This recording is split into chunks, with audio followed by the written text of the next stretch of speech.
우리가 주일날 나와서 이렇게 낮 예배를 드릴 때요, 우리에게 큰 두 가지 은혜가 있습니다. 한 가지는 뭐냐면은 우리의 죄를 갖다가 용서함을 받는다는 거예요. 두 번째로 뭐냐면은 우리가 세상을 살아갈 수 있는 힘과 능력을 얻는다는 겁니다.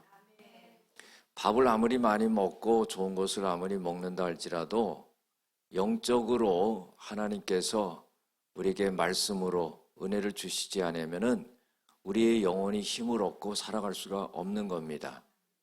그래서 주일날 하나님 앞에 나오면은 내 모든 죄가 씻음 받는다는 것을 확신할 수 있는 그런 믿음이 되어야 됩니다. 그리고 우리가 한 주간을 또 살아가야 되는데 하나님이 우리에게 큰 힘과 능력을 주신다는 그런 믿음을 가져야 됩니다.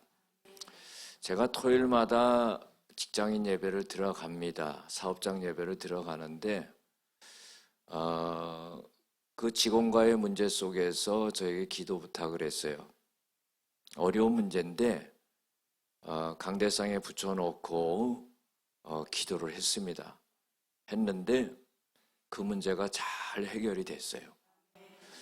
여러분들, 하나님은요, 우리의 기도와 우리의 예배를 결코 외면하는 분이 아니라는 것을 우리가 알아야 됩니다. 오늘은요, 종교개혁이 일어난 지 505주년 되는 날입니다. 그래서 우리가 교회를 다니면서 설교 말씀을 이렇게 들을 때 사실 기독교 교회사에 대해서 이렇게 들어볼 수 있는 시간들이 많지가 않습니다. 왜냐하면 이 설교 시간이 너무나 짧기 때문에 그 얘기를 다 할 수가 없죠. 그러나 이번 기회를 통해서 간단히나마 여러분들에게 말씀드려서 여러분들이 잘못 알고 있는 거라든지 모르고 있는 것을 한번 교정할 수 있는 그런 좋은 시간이 되었으면 좋겠습니다. 1세기에 예수 그리스도께서 이 땅에 오셨습니다. 그리고 오순절에 성령이 내렸지요. 성령이 오셨습니다. 그러므로 인해 가지고 복음이 전파되기 시작한 겁니다. 팔레스타인 지방에서 유대교로부터 한 종파라고 생각했던 이 기독교가 결국은 로마에까지 가서 로마 전체를 갖다가 예수 믿게 하는 그런 역사가 일어나죠. 성경에 보면은요, 사도 바울이라는 사람이 죄인의 신분으로 로마까지 가야 되겠다 해서 호송돼서 가게 되는 역사가 일어납니다. 복음이 전파돼 가지고 결국은 로마가 이 이스라엘을 무력으로 지배했지만은 영적으로는 오히려 이 기독교가 로마 전체를 지배하게 되는 그런 역사가 일어나요. 이런 일들이 어떻게 가능할 수 있을까요?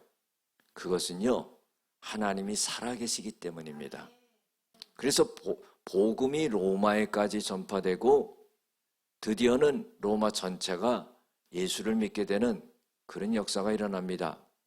특별히 기독교 첫 번째 황제라고 말할 수 있는 사람이 누구냐면 콘스탄틴 대제입니다.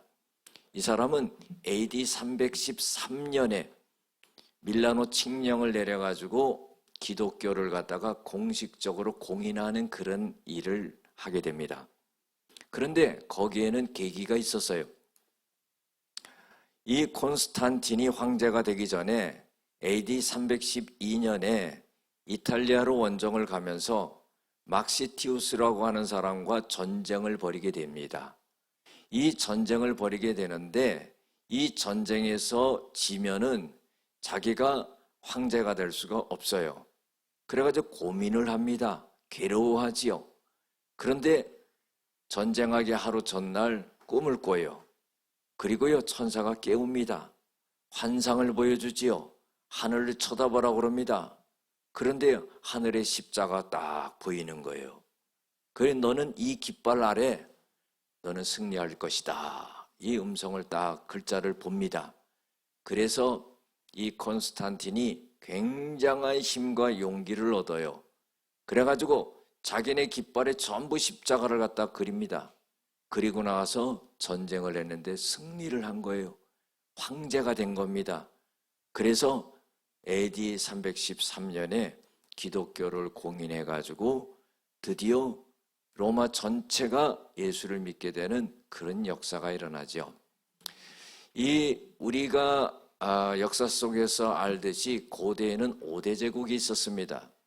아수르 제국이 있었고요. 또 바벨론 제국이 있었습니다. 바사 제국이 있었고요. 페르시아죠. 그 다음에 헬라 제국이 있었고 그 다음에 로마 시대가 오는 겁니다. 로마 제국이 들어선 거죠. 로마 판도가 넓었습니다. 서쪽과 동쪽으로 나눠졌죠. 그래서요, 서쪽과 동쪽으로 이 로마 제국이 나누어서 다스려지니까 교회도 자연스럽게 서쪽 지방, 서방교회와 동방교회로 그렇게 나눠지게 된 겁니다. 그래서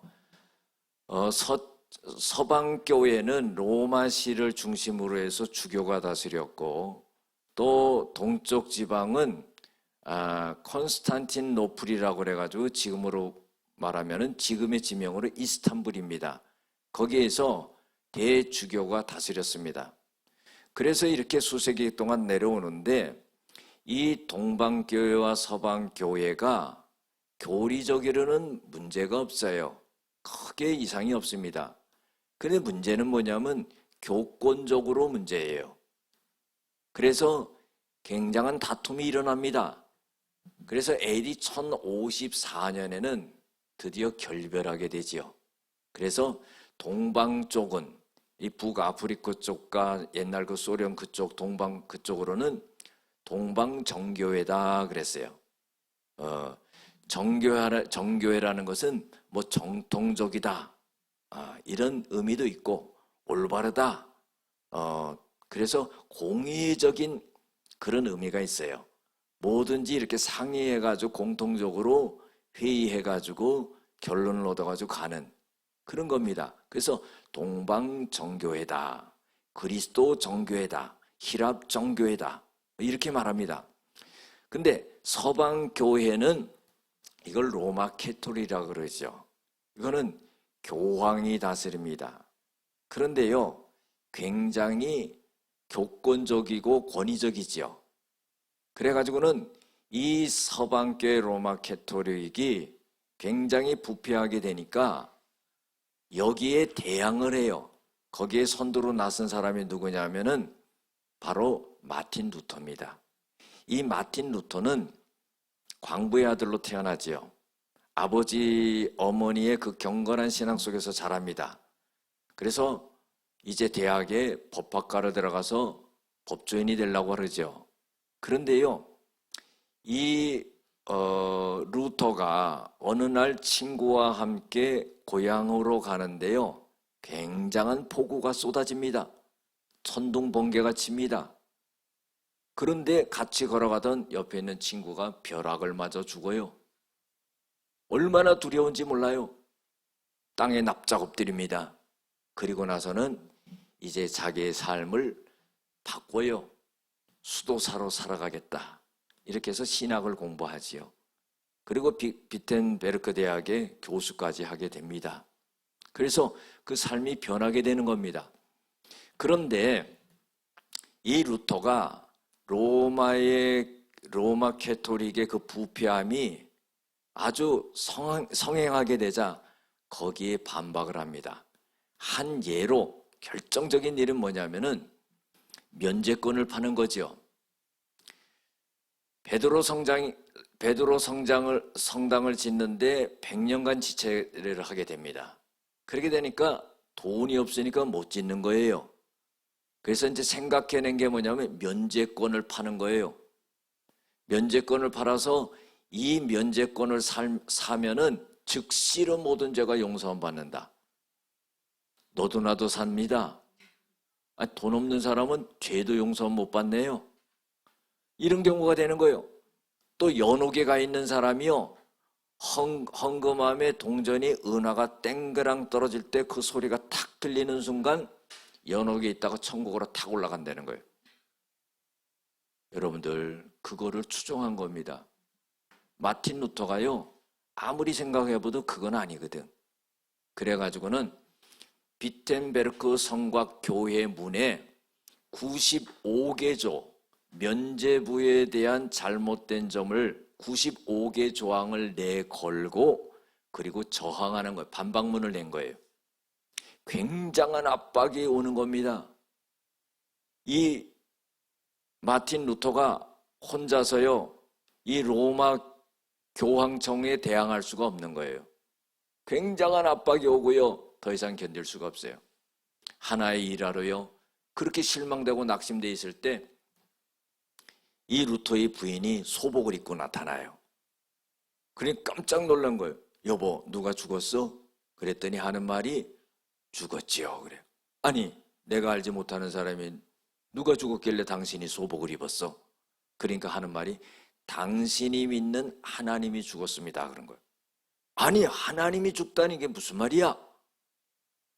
하나님이 죽지 않았다면 당신이 그렇게 실망스럽게 좌절하고 있을 리가 없지 않겠느냐. 이 루터가요, 거기서 깨닫습니다. 회개합니다. 그리고 목숨을 걸고 저항하는 거예요. 바위로 계란치기식이죠. 그래가지고는 종교개혁을 힘을 얻어서 일으키는데 많은 핍박이 있었지만은요, 이 루터에게 동조하는 사람들이 많이 생기게 되고 그 운동이 전 유럽으로 번지게 되는 그런 역사가 일어납니다. 그래서요, 종교개혁이 일어나게 되는 거죠. 여러분들, 우리가 이 구교와 신교가 있는데요, 이 신교는 로마 캐톨릭에서 이제 갈라져 나온 겁니다. 마틴 루터가 종교 개혁을 함으로써 거기에 잘못된 점에 저항을 해가지고 나왔죠. 그래서 이 개신교를 프로테스탄트라 그래요. 프로테스탄트라는 것은 저항한다는 그런 뜻이 있어요. 저항해가지고 나온 거예요. 그래서 개신교가 된 거죠. 그래서 루터교도 있고 또 성공회도 있고 장로교도 있고 이렇게 생겨난 겁니다. 그게 루터가 이걸 이루게 된 거죠.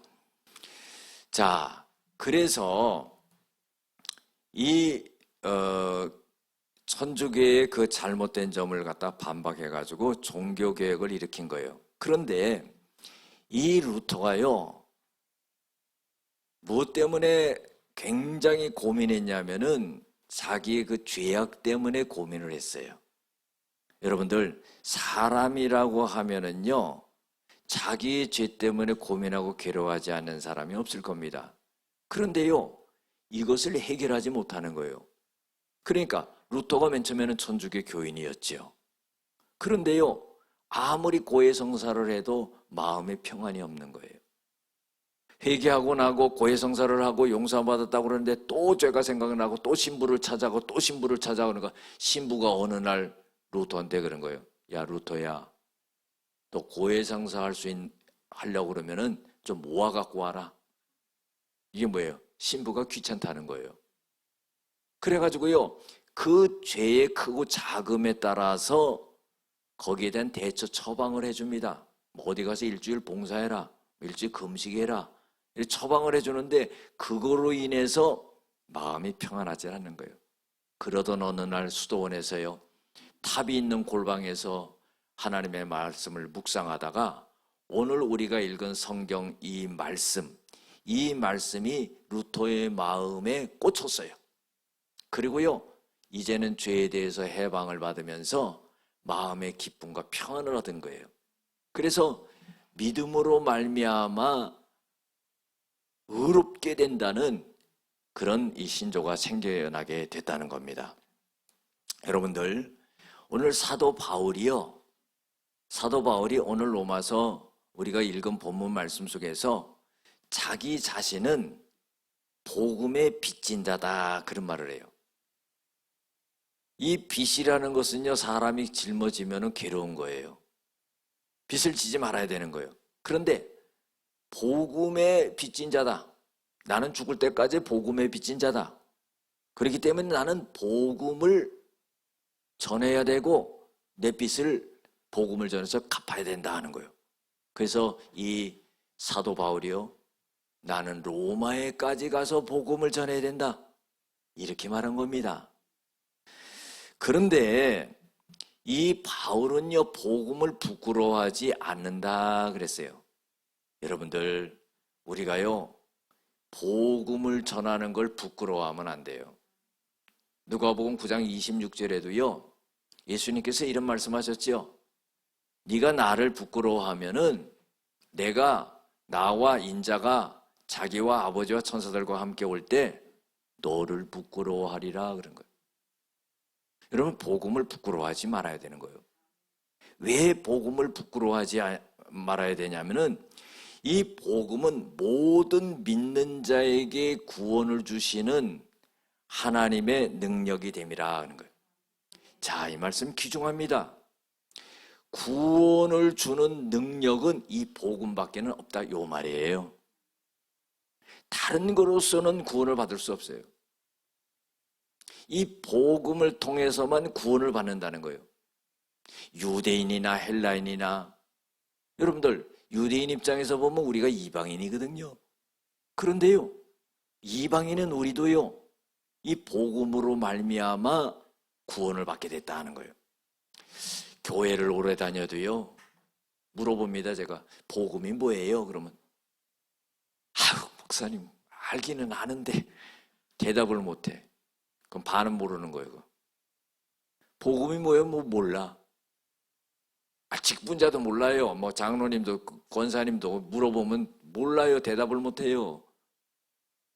얼마나 내가 답답한지요. 여러분들, 복음이라는 것은요, 간단히 생각합니다. 복음은 예수님이다, 이렇게 생각하면 돼요. 그럼 복음은 예수님인데 예수님이 뭐 됐다는 거예요? 예수님의 일생이 복음이에요. 그런데요, 예수님의 일생이 복음이다 그러면 잘 감이 잡히지 않잖아요. 그럼 예수님의 일생이 복음인데 예수님의 일생의 핵심은 뭐냐? 우리를 구원해 줬다는 거예요. 그거가 복음이에요. 죄진 우리를 갖다가 우리를 죄에서 용서해주고 우리를 건져줬다, 이 말이에요. 이게 복음이에요. 복음의 핵심이란 말이에요. 그러니까 복음 그러면요, 우리를 구원해 주신 거, 이렇게 생각하면 되는 겁니다. 그런데 이 복음은 우리를 갖다가 구원해 주는 능력이 있다는 거예요. 구원해 줄 수 있는 것은 이 복음밖에 없다는 거예요. 유대인뿐만 아니라 이방인 모두에게도 해당되는 거라, 이 말이에요. 혜택이 간다는 겁니다. 그래서 복음에는 하나님의 의가 나타난다 그랬어요.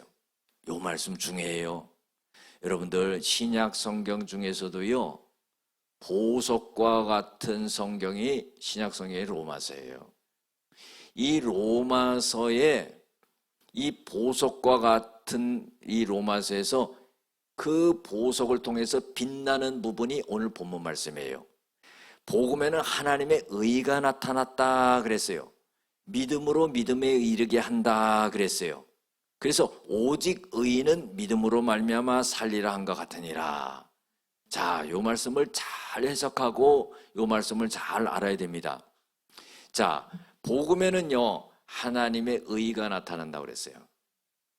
하나님을 말할 때 우리가 어떻게 말합니까? 하나님은 공의로우신 하나님이라, 이런 표현을 써요. 하나님은 공정하고 의로우신 분이에요.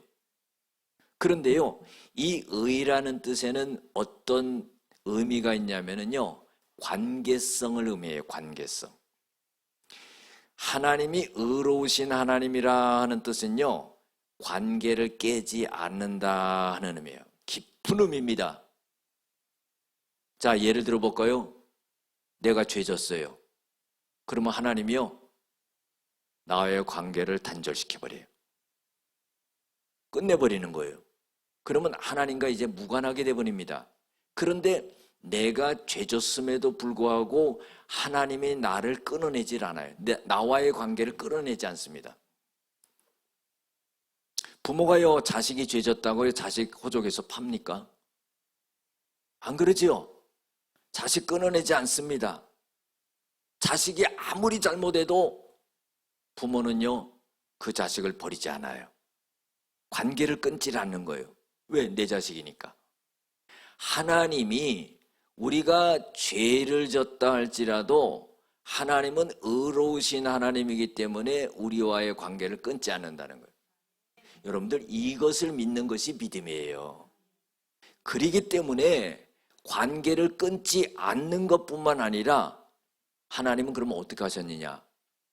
죄를 졌기 때문에 관계를 끊어내야 되는데 관계를 끊어내지 않고 그 죄를 용서해 주면서 하나님과의 관계를 다시 연결시켰다는 거예요.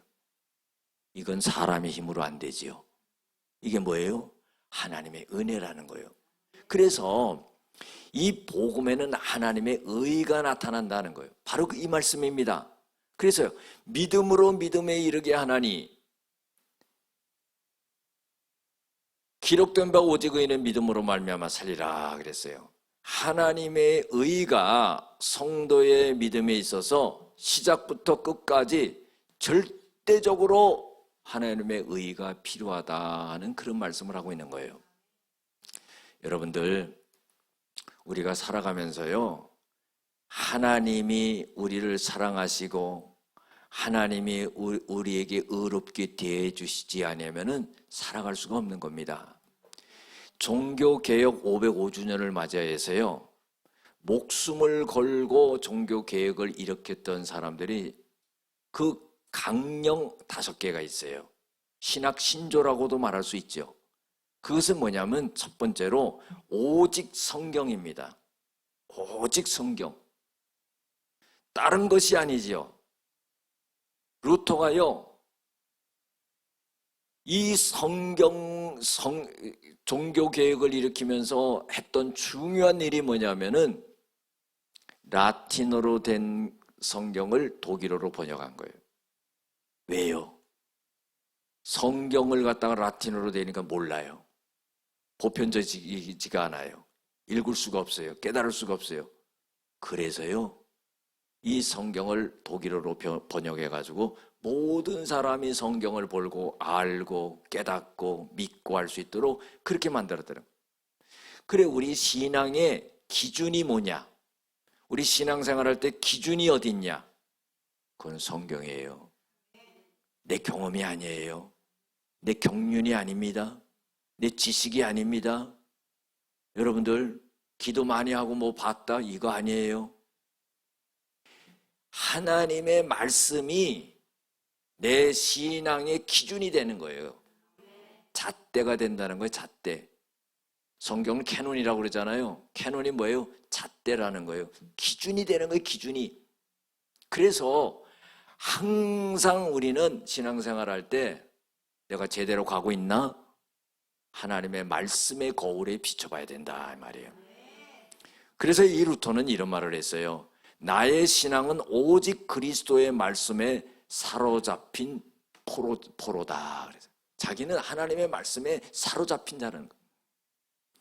미국의 유명한 대통령 에브라함 링컨이 이런 말을 했습니다. 성경은 하나님께서 인간에게 주신 최고의 선물이다. 두 번째 강령은 뭐냐면요, 오직 그리스도로라는 거예요. 오직 그리스도로. 여러분들, 우리를 구원해 주신 분은요, 예수님이라는 거예요. 루터가 생각할 때요, 천주교에서는 마리아를 부르잖아요. 지금도 그렇습니다. 마리아에게 기도를 하고 마리아에게 부탁을 해요. 여러분, 그거 잘못된 거죠.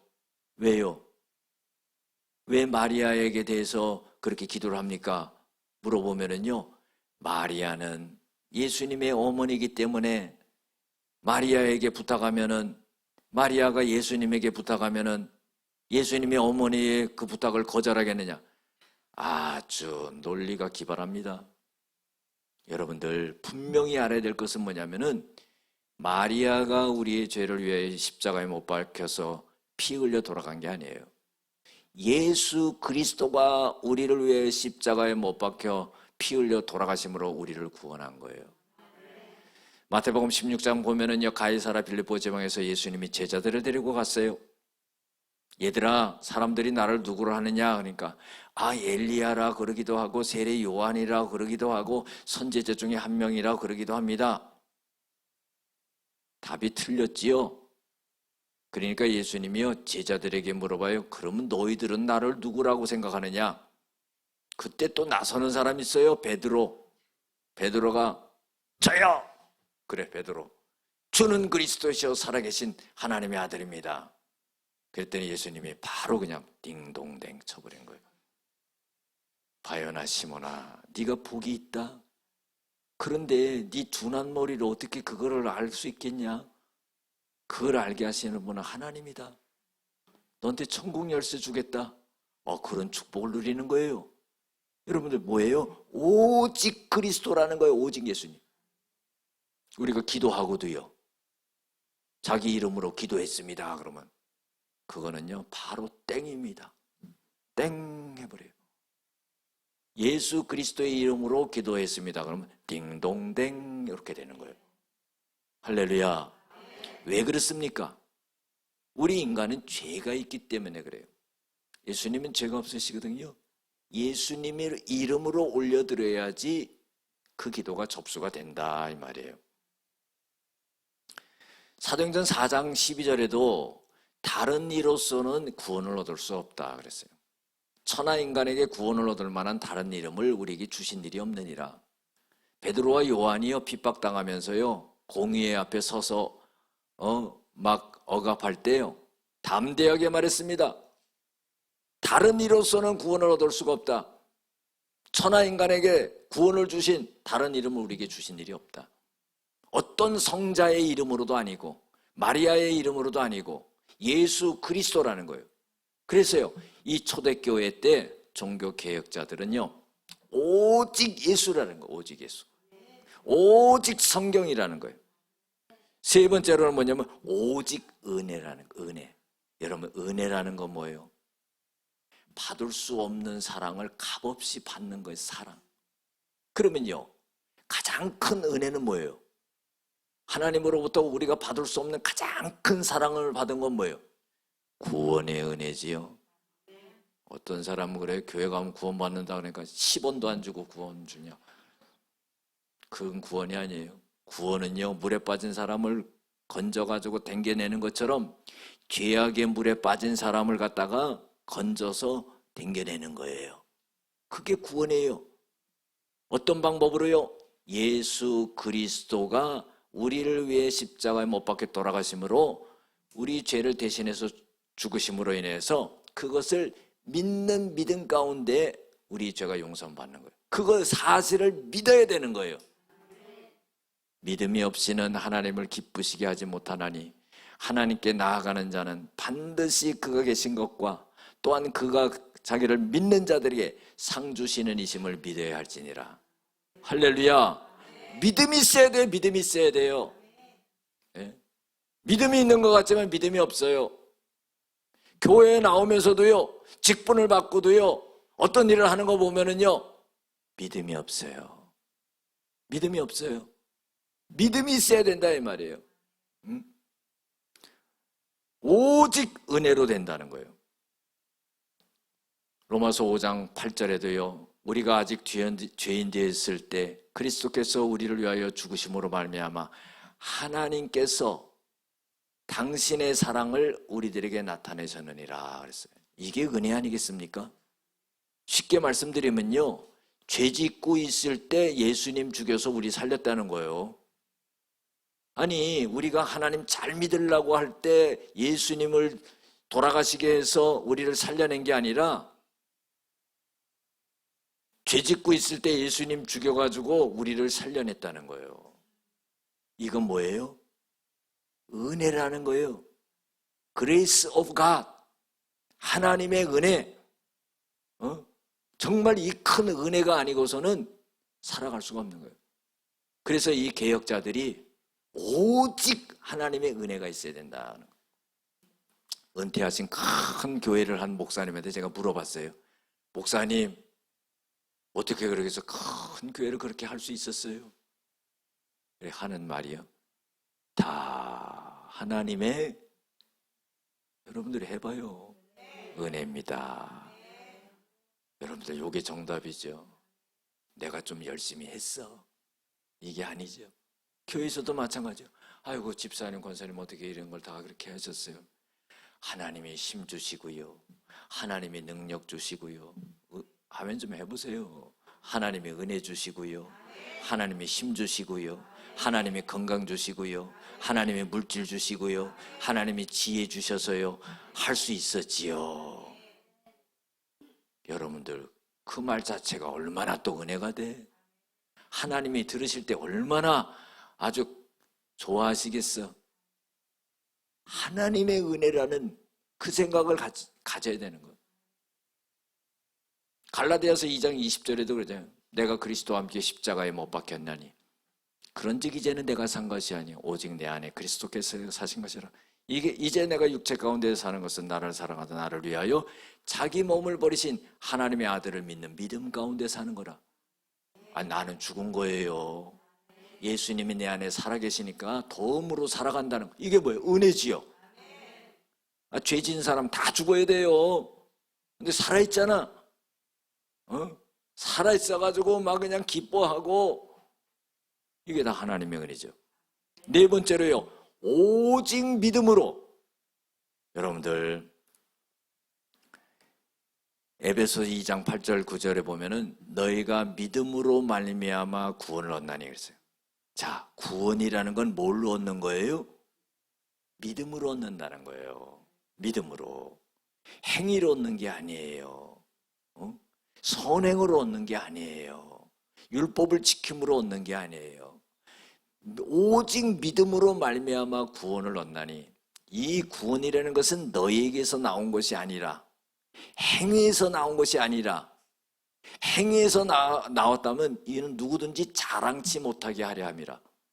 나는 선행을 했어, 나는 이런 좋은 일을 했어, 그래서 나는 구원을 받았어, 그래서 자랑하지 못하게 하라는 거예요. 이 구원이라는 것은 하나님의 선물이라는 거죠. 이것은 오직 믿음으로 말미암아 구원을 얻게 된다 하는 거예요. 그래서 오직 의인은 믿음으로 말미암아 살리라. 내가 의롭게 되는 것은 어떤 착한 일, 도덕적인 윤리적인 일을 해서 의로운 게 아니라 내가 믿음으로 의롭게 된다 하는 거예요. 믿음으로. 믿습니까? 그것은 믿음으로 의롭게 된다는 것은 내가 죄를 씻음받게 된다는 거예요. 죄를 씻음받게 된다는 건 어떻게 죄를 씻음받아요? 예수님이 내 죄를 대신 지시고 내 죄를 씻어주심으로 내 죄가 씻기는 거예요. 자기가 죄 짓고요, 나는 내 죄를 내가 용서해. 그런다고 용서가 됩니까? 용서가 안 되는 거예요. 그게 밖으로 드러나는 깜빵을 가야 되는 거고요. 아무리 숨긴다 할지라도요, 하나님이 알고 계시는 거예요. 이 죄에 대한 문제는요, 하나님이 해결해 주셔야 되는 거예요. 그래서 죄를 짓더라도요, 뭐예요? 다른 사람에게 죄를 지면 내가 그 사람에게 죄만 진 게 아니라 먼저 하나님 앞에 죄를 진 거예요. 하나님께 용서를 받아야 되는 거예요. 그래서 믿음으로, 오직 믿음으로 의롭게 된다는 거예요. 마지막으로는요, 오직 주님께 영광을 돌려야 된다. 자, 로마서 14장 7절 8절에 무슨 말씀이 있어요? 우리가 살아도 자기를 위해서 사는 자도 없고 자기를 위해서 죽는 자도 없다. 우리가 살아도 주를 위해서 살고 주를 위해서 죽나니 우리는 사나 죽으나 주님의 것이로다. 할렐루야. 마태복음 5장 16절에도 너희가 빛을 나타내고 착한 행실을 보여서 그거를 보고 모든 사람을 이게 나타내서 하나님께 영광을 돌려라 하는 거예요. 우리의 삶의 목적이 뭐냐면요, 하나님께 영광을 돌리는 거예요. 하나의 예를 들어보면요, 자식들은요, 부모님을 기쁘시게 해드리는 그런 삶을 살아가야 돼요. 아주 그냥 자식 길르는데 얼마나 애를 쓰고 있는데 속만 세게요. 아유, 그래가지고 시집 장가 가면 이제 끝났구나 했더니 더 세게요. 알아서 잘 살면 되는데 막 싸우고 또 와. 아주 더 세기는 거야. 아이고, 속이 뒤집어져요. 죽을 때까지 자식이요, 얼마나 마음에 한 구석에 박혀가지고 괴로운지 몰라. 여러분들 그러면 되겠어요? 자식이요, 부모를 기쁘게 해드려야지. 그렇다고 그냥 뭐 용돈 많이 주고 뭐 먹을 거 많이 사드리고 이게 아니에요. 마음을 기쁘게 해드려야지. 그처럼 우리도 마찬가지야. 응? 하나님을 기쁘시게 해드리는 삶을 살아야죠. 여러분들 하박국 3장 10절 18절 보면은요, 귀한 고백이 나오지요. 무화과 나무가 무성하지 못하고 포도나무에 열매가 없고 밭에 소출이 없고 감람나무에 소출이 없고 밭에 먹을 것이 없고 우리의 양이 없고 외양간에 소가 없을지라도 나는 여호와로 인하여 즐거워하고 그 구원의 하나님으로 인하여 기뻐하리라. 그러니 그런 마음을 갖고 있으니 하나님께 얼마나 영광을 돌리겠어. 그러니까요, 오직 하나님께 영광. 내가 하고 있는 일이 하나님께 영광이 되나? 내 자신을 드러내려고 하는가? 교회는 열심히 해. 그런데 안 알아준다 이 말이야. 시험 들어. 일하고 시험 들어? 뭐 하지 말아야지. 맞죠? 그 모든 일이 하나님께 영광이 되는 거예요. 사람 눈 쳐다보고 하지 마세요. 목사 칭찬하는 거 바라지 마세요. 하늘나라 가서 상급이 없어요. 다른 사람 다 멸루가 쓰고 다니는데 개털 모자 쓰고 왔다 갔다 하는 거예요. 아무것도 없는 거예요. 왜냐하면 이 땅의 영광을 다 네가 받았다 이 말이에요. 그러니까 우리가 나중을 생각할 수 있어야 돼요. 주님께 영광을 돌리는 거예요. 하나님께 영광을 돌리는 거예요. 할렐루야. 종교개혁 주의를 맞이하여서 우리가 이 5개 강령을 잘 알고 오직 의인은 믿음으로 살리라 하는 이 신앙을 갖고 돌아가시기를 주의 이름으로 축원합니다. 기도하겠습니다. 은혜와 사랑이 많으신 아버지 하나님, 우리의 신앙을 하나님의 말씀에 잘 세우게 하시고 오직 의인은 믿음으로 산다는 그 믿음을 온전히 간직하고 살아갈 수 있게 도와주시옵소서. 예수님의 이름으로 기도드렸습니다. 아멘.